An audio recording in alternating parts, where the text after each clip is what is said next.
We are moving on to the sprint review. Mm-hmm. Todd, this is one of those events that have a very clearly defined purpose. Let's go ahead and zoom on into the sprint review. And no, before we do, Ryan, if I may, okay. So we planned the sprint, right? We had this sprint planning event. Every day for 15 minutes, developers have met and inspected progress towards the sprint goal, adapted their plan for the next 24 hours. Now we need to create some transparency around what happened during the sprint, right? Right. And I'm zooming us down into the sprint review, where there's a big idea I just popped down there, Ryan. Yeah, I like it. The Scrum event where the Scrum team inspects the outcome of the sprint and then they determine future adaptations. And those adaptations will occur in the product backlog, right? Mm-hmm. All of the great information we learn will go in that product backlog. Todd, what that means is this event is actually very product centric. Yeah. Right. And I want to bring that in here and really show like this is where we really talk product.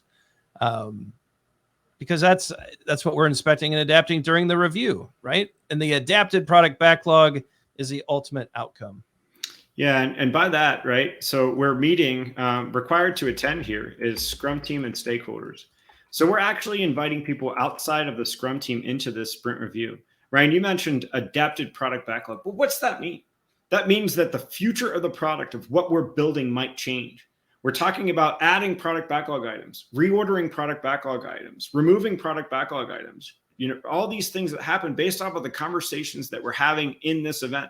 This event is extremely important to empirical process control because we have outside influencers coming in to inspect different things about what we've done with the product. Like you said, I love that big gray product sticky note that you put up here.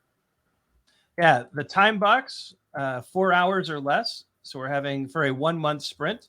So this is significant time put in here as well. We're bringing in, like Todd said, the Scrum team, stakeholders, customers, users, anyone interested in the outcome of our work.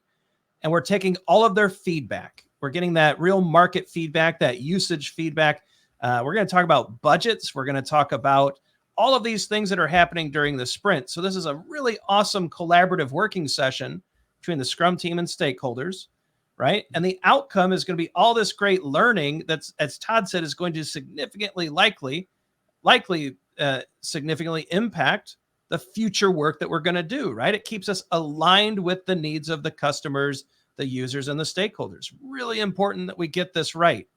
Yeah, and I really like what you called out there, Ryan, because there's a lot of different things that we're inspecting, right? You were calling out a lot of these budget. I just put a couple ideas down here among other things that you might need to particularly inspect in the context of your situation, right? You're going to expect the increment, which remember is the sum of all the increments that happen during the sprint. You're going to expect market conditions, the product backlog, the sprint, budgets, roadmaps. You're expecting anything to give a holistic understanding of what's happening with the product since the last time that you met, right? Ultimately, that lends itself to you being able to adapt the product backlog and creates transparency around what's happening with the product. Yeah, that means that, Todd, I think if I were to summarize what you just went through, it's a working session, not a presentation. Yeah. This is not just a demo.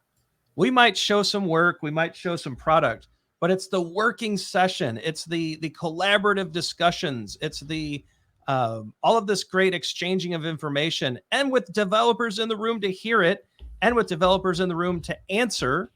I mean, it's just such a great opportunity for a working session to occur. And as Todd's noting in that red post-it, it's not just a demo. If it's just a demo, fix that. Because as you can see from these other notes, a sprint review is supposed to be so much more than that. It really is. It really is. Excellent. I think that actually will cover all of the important steps and ideas around the sprint review. And so the question to the community, right? We want you to really think about the last sprint review that you attended. Was it product centric, right? Did it include the Scrum team, stakeholders, users, customers? And was it more than just a demo? If it was, awesome. Can you tell us how that impacted your future work? If it wasn't quite like that, did you notice any adaptations to your product backlog at the end? Maybe you did, maybe you didn't. We're curious about how those two different experiences play out. Let us know in the comments. We'd love to see your thoughts.